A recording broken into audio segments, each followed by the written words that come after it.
도전을 어떻게 하면 이겨낼 수 있을까 하는 것입니다. 그것은 바로 하나님의 은혜입니다. 하나님의 은혜를 기억하고 하나님의 은혜를 가지고 있는 사람은 어떤 유혹과 어떠한 그런 종족의 그 삶으로 인도를 당할지라도 절대로 거기에 빠지지 않는다. 하나님이 나를 사랑한다. 하나님이 나를 사랑한다. 그것을 굳게 가지고 있어야 이 세상에서 승리할 수 있다. 우리가 오늘 읽은 말씀에 보면 하나님의 은혜에 떨어지면 안 된다. 그런 말씀이 나옵니다. 이 4절에 보면 율법 안에서 어렵다 함을 얻으려 하는 너희는 그리스도에게서 끊어지고 은혜에서 떨어진 자다.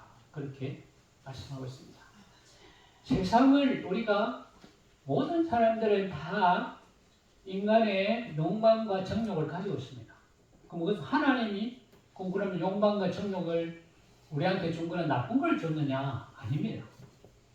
우리에게는 하나님이 우리에게 그 욕망과 그 뜨거움을 우리에게 주었어요.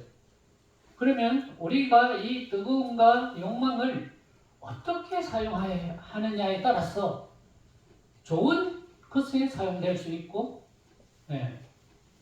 좋지 않는 것에 사용될 수 있다는 것입니다.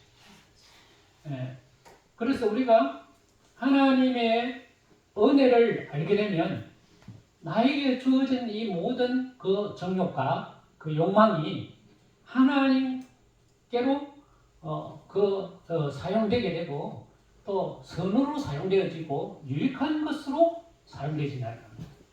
예를 들면 그런 거예요. 여러분 우리가 원자력이라는 게 있잖아요. 그죠? 원자력이라는 것은 지금 어마어마하게 무서운 무기예요. 원자 폭탄은 제조하는데 기술이 한 100개 정도만 있으면 제조할 수 있답니다. 우리나라도 세계에서 원자로 우리 세계에서 가장 안전하고 잘 만드는 기술이 원자로입니다. 원자로. 그러니까 핵으로 연료를 이용해서 그 원자력을 만들어내는 기술이 우리나라에서 최고예요. 세계에서. 왜 그러냐 하면 우리나라는 자원이 없어요. 수출해야 먹고 사는 나라예요. 그래서 일찍부터 원자력을 우리가 개발했어요. 그 미국에 가 있는 장로님인데 그분 장로님이 쓴 책을 내가 봤어요. 그분이 한국에서 초청이 들어왔어. 당신이 한국에 들어와서 우리나라의 원자력을 발전시켜달라. 그렇게 해야 우리나라가 산업적으로 외국에 경쟁력을 가질 수 있다는 거예요. 왜냐하면 값싼 전기를 사용해서 제품을 만들어서 팔아야 단가가 낮아지니까 경쟁력이 있거든요. 우리나라는 수출해야 먹고 사는 나라예요. 자원이 하나도 없어. 그래 원자력을 일찍부터 개발하기 시작했어요.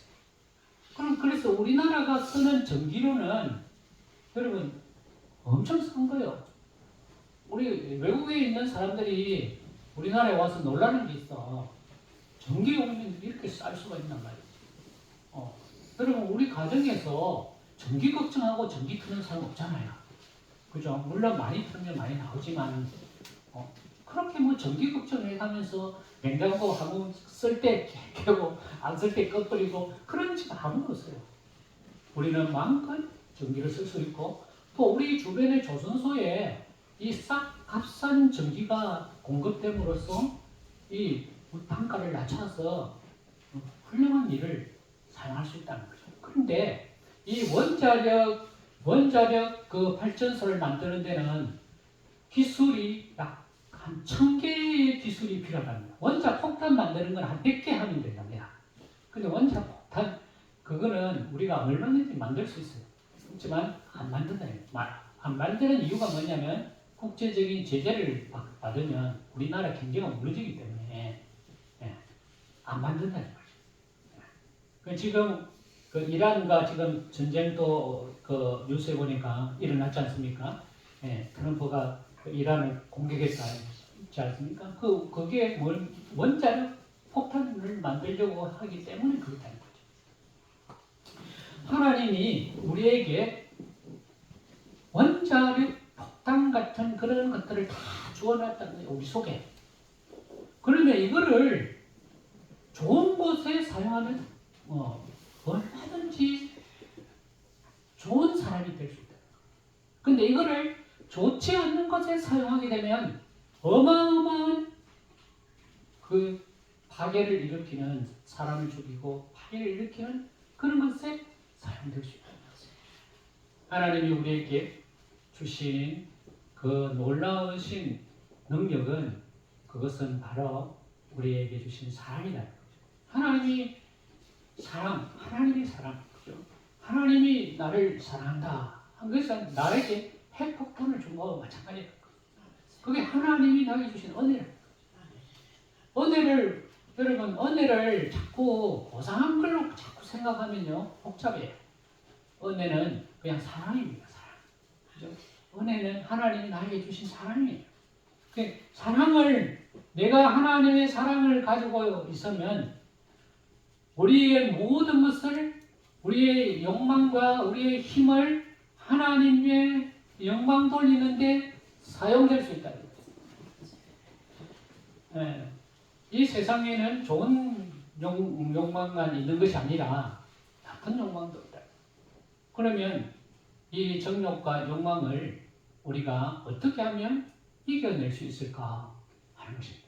여기 성경에 보면 율법으로서는 세상에 있는 정욕을 이길 수 없다, 그렇게 말씀하고 있습니다. 율법 안에서는 어렵다함을 얻으려하는 너희는 그리스도께서 끊어졌다. 율법을 가지고, 법을 가지고 이 나의 내 속에 있는 정욕을 없애려고 하면 안 된다는 거죠. 그거는 없앨 수가 없어. 왜? 하나님이 나에게 주신 고유의 욕망과 정욕은 율법으로 제어를 할 수 없어요. 예를 들면 이런 거예요. 내가 세상의 모든 정욕을 끊기 위해서 평생을 수행해가지고 그 욕망과 정욕을 내가 이겨낼 수 있겠다, 그렇게 생각하는 종교가 불교예요. 네. 불교는 율법이에요, 율법. 법을 가지고 나를 적자는 거예요. 법을 가지고. 그것은 안 된다는 거지. 왜? 나에게 가지고 있는 욕망과 정욕이 율법보다 훨씬 힘이 강하기 때문에 어떨 때는 통제가 되지만 어떨 때는 통제가 안 돼. 그래서 그것을 가지고는 율법 안에서는 절대로 세상을 이길 수 없고 정욕을 이길 수 없어. 우리는 하나님의 사랑만이 이 세상의 욕망과 정욕을 이길 수 있다. 우리가 이 세상 속에 살아갈 때 내 이웃을 내 몸같이 사랑해라. 오늘 말씀에 그렇게 나옵니다. 내 이웃을 내 몸같이 사랑해라. 그런 말씀을 하고 있죠. 내 이웃을 사랑하면 율법을 다 이룬 사람이다, 그렇게 말하고 있지 않습니까? 내 이웃을 내가 어떻게 사랑합니까, 여러분? 우리 성도님들은 훌륭하신 믿음을 가지고 있기 때문에 내 이웃을 굉장히 사랑하시는 분들입니다. 그렇지만 좋을 때는 사랑이 되지만 좋지 않을 때는 나도 모르게 폭발해요. 그래서 이웃 사랑하기가 엄청 힘듭니다. 그 이웃을 사랑한다는 것은 법으로 사랑이 안 되는 겁니다. 내가 먼저 하나님의 사랑이 내 속에 있어야 되고 나를 사랑하는 것이 내 속에 있어야 돼요. 그래야 남을 사랑할 수 있어요. 나를 사랑하지 못하면서 남을 사랑한다는 건 어려운 일이에요. 십계명에 보면 제 10계명 마지막에 내 이웃에 있는 탐내지 마라. 내 이웃에 있는 것을, 집에 있는 것을 탐내지 마라. 내 이웃의 아내나 남종이나 여종이나 소나 낙이나 물은 내 이웃의 소유를 탐내지 마라. 이게 10계명, 10계명 제일 마지막에 나오는 거거든요. 네. 제가 그렇게 이걸 다 저는 머리가 안 좋아서 다 못 외워요. 그래서 제 10은 10원도 넘을 거 탐내지 마라. 남의 집에 있는 거 탐내는 것은 내 이웃을 사랑하는 거 아니죠. 그래서 어떤 분이 이렇게 말했어요. 이 경계가 있잖아요. 담이 있잖아요. 여기에 남의 집에 그 감나무가 내 담으로 넘어서 그 감이 너무 탐스럽게 열린 거야. 그래서 이쪽에 있는 사람이 그 감을 따먹었어. 이 주인이 왜 내 감을 따먹었냐 이렇게 싸움이 붙은 거야. 그러니까 이 주인이 따먹은 주인이 뭐냐 하니까 우리 집 앞으로 넘어왔으니 내 끼다. 내가 우리 집에 담을 이렇게 넘어온 걸, 이 담이 경계 아니냐 말이야. 이 경계인데, 당신 담 안쪽에는 당신 끼고, 당신 담을 넘어서 내 담은 내 집에 넘어온 거는 내 끼다. 여러분, 맞습니까? 그 말이? 안 맞대요. 그죠? 심은 사람 주인이야. 그 주인이 허락해야 먹을 수 있는 거죠. 내 이웃을 사랑한다는 게 이렇게 참 힘듭니다, 여러분. 그렇지만 하나님의 사랑이 있고 하나님의 사랑이 내 속에 있다면 그냥 기다리면 저절로 떨어질 거 아닙니까? 떨어지는 것까지 죽어가지도 않을 거란 말이지. 그때 가서 사람 먹으면 되죠. 우리가 내 이웃을 사랑한다는 그 자체는 내가 사랑이 없으면 사랑할 수 없어요.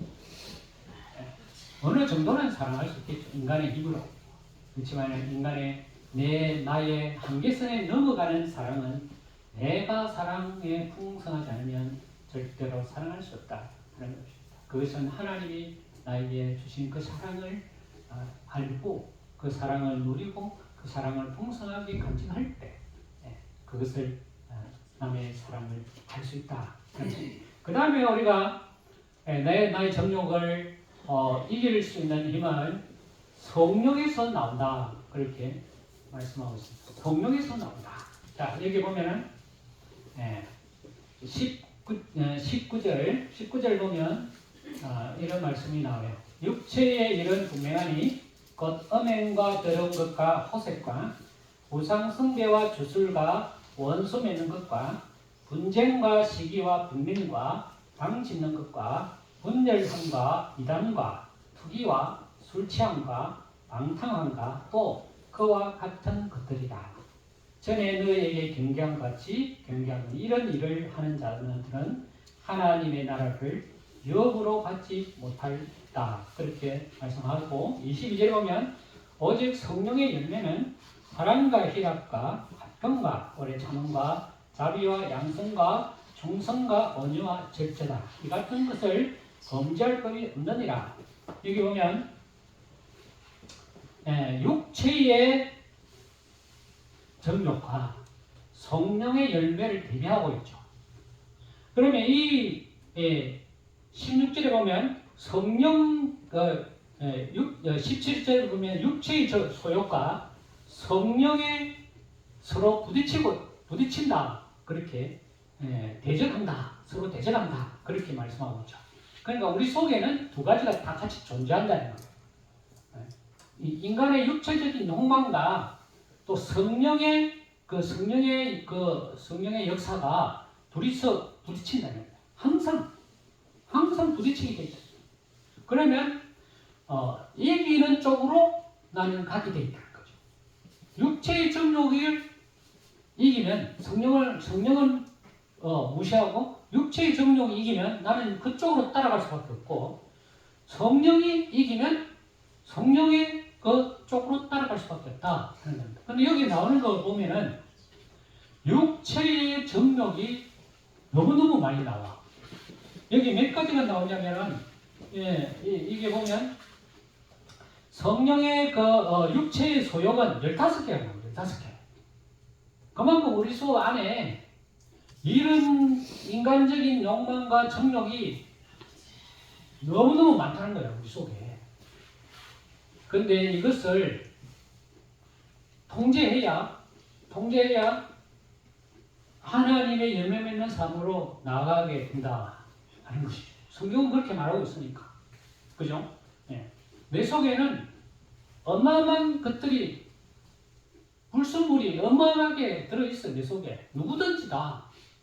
아이고, 우리가 볼 때, 아이고, 목사님은 정말 하나님처럼 좋은 것만 다 있다. 그렇게 생각할 수도 있겠죠. 아무도 대답했네. 그렇지 않습니다, 여러분. 네. 다 있어요, 다. 여기 보면, 성경에 보면, 음행이라는 것이 3개가 나고요. 우상숭배하는 것이 또 3개가 나오고, 분쟁과 이단에 관련된 것이 6개 나오고, 술 취하고 방탕한 것 3개 나와요. 이런 것들 우리 속에 와글와글 자리 잡고 있다는 거예요. 누구든지 다. 인간은 다 가지고 있어요, 이걸. 그런데 이것을 성령으로 제압을 해야 된다. 그렇지 않으면 육체의 소욕을 따라, 육체의 정욕을 따라 갈 수밖에 없어요. 성령의 열매는 사랑과 1번이 딱 나오잖아요. 사랑이 딱 나오지 않습니까? 사랑. 희락과 화평과 오래 참음과 자비와 양성과 충성과 온유와 절제. 이건 성령의 열매 9가지 열매인데, 이 열매는 우리 속에 있어요. 우리 속에. 좋은 인자들이 우리 속에 있다. 이거예요. 좋은 인자들. 예. 그 좋은 인자들은 엄청난 힘을 가지고 있어. 그래서 얼마든지 우리 속에 좋지 않는 게 13개가 우리 속에 들어와가지고 막 부글부글 끓어올라도 좋은 것 9개만 있어도 9개 다 없어도 1개만 있어도 다 제압이 된다는 거예요. 그만큼 성령의 능력이 크다는 거예요. 그래서 우리가 세상의 정욕을 이기는 방법은 성령을 따라 행하고 성령을 충만히 받는 것이다. 성령을 어떻게 받느냐? 간단하죠, 여러분. 하나님의 영이고 예수님의 영이 성령 아닙니까? 그 영을 따라서 항상 예수님 생각하고 하나님 생각하면 그 사람은 성령을 따라가는 사람이에요. 그죠? 그 사람은 성령 따라가는 사람이에요. 그러면 그 성령이 우리 속에 좋은 것들을 열매 맺게 계속 만드네. 좋지 않는 것이 아무리 안이 열려 있어도 좋은 것들이 나를 지배하게 됨으로써 나는 성령을 따라서 살아가게 된다. 하나님의 좋은 열매를 맺을 수 있는 사람이 됐다. 내 속에 날마다 일어나는 정욕을 얼마든지 다 제압해가면서 살아갈 수 있다. 이것이 갈라디아서 5장에서 말씀하는 중요한 핵심 포인트다. 우리는 항상 예수님을 생각해, 그죠? 예수님을 생각하고 하나님을 생각하고 기도하면 성령이 오잖아요. 더 강하게 성령이 열매를 더 강하게 열매를 열매를 여러분 크게 맺으려면 거름을 많이 주면 돼요. 여러분 이거 농사 다 짓잖아요. 그죠? 거름을 많이 주면 열매는 반드시 크게 돼 있어. 거름 안 주면 아무것도 안 돼요. 거름을 줘야 열매가 큰 거다. 그러면 성령의 거름은 뭐냐? 기도가 말씀이죠. 그것이 거름이에요. 우리가 어디에 가든지 항상 기도하고 또 우리 성도님들이 시간이 없지만 성경을 좀 봐야 돼. 요즘은 핸드폰 시대가 돼가지고 전부 핸드폰 보고 있어. 여러분 부산 제가 뭐 병원에 간다고 부산에 지하철 타고 가거든요. 그 부산 지하철은 65세 이상은 공짜라. 그래서 공짜 한번 타보자 싶어가지고 공짜 타고 가는데 거기에 거의 90%는 뭐하고 있는 줄 아세요? 전부 핸드폰 보고 있어요. 핸드폰 보고 머리 숙이고 있어요. 안 보는 사람은 거의 없어요. 노인들도 그거 보고 있어요. 유튜브. 어떤 분은 소리를 켜가지고 여러분 우리가 너무 거기에 빠지면 시간 없어요. 거기에는 너무 내가 좋아하는 것들이 막 무궁무진하게 들어가 있거든. 요거 보면 또 다른 거 보고, 요거 보면 또 다른 거 보고, 요거 보면 또 다른 거 보고, 언제 시간이 간 줄 몰라. 여러분 우리가 성령의 열매를 맺으려면 좀 절제해. 물론 안 보면 안 되겠죠. 볼 때는 보고 딱 내가 오늘 몇 장을 성경에 볼 거다. 내가 잠잘 때는 반드시 성경을 보고 잘 거다. 이런 자기만의 어떤 그런 계획을 세워놔야 돼. 그것이 없으면요 절대로 성경을 볼 수가 없어. 이게 얼마나 이 성경을 보면 또 이해가 되면 좋은데 이해도 잘 안 되는 게 너무 많아. 누가 누구를 낳고 누가 누구를 낳고 내 자식도 아닌데 낳는 건 왜 이렇게 많이 있어. 그러다 보면 지겨워서 못 봐. 여러분 성경 지겨우면요 그냥 쭉 무시하고 읽어가. 이해하려고 하지 말고 그냥 무시하고 그냥 그런 건 같다. 또 많이 또 났네. 이래가지고 읽어가. 그러다 보면 이해되는 부분이 나와. 은혜되는 부분이 나온단 말이에요. 그걸 바로 그릇이란 말이에요. 그릇. 우리가 기도하고 하나님의 말씀을 중심으로 살아야 나를 이길 수 있고 성령 열매가 좋은 것들이 나에게 차게 돼서 육체적인 좋지 않는 그런 것들을 다 제압을 합니다. 우리가 하나님 앞에서 좋은 열매 맺어서 하나님의 사랑을 듬뿍 받아서 하나님의 복된 삶을 사시기를 주님의 이름으로 축원합니다. 하나님 아버지 감사합니다. 우리에게 귀한 사랑 베풀어 주셔서 모든 것들 주신 우리 하나님 이 세상에서 성령의 열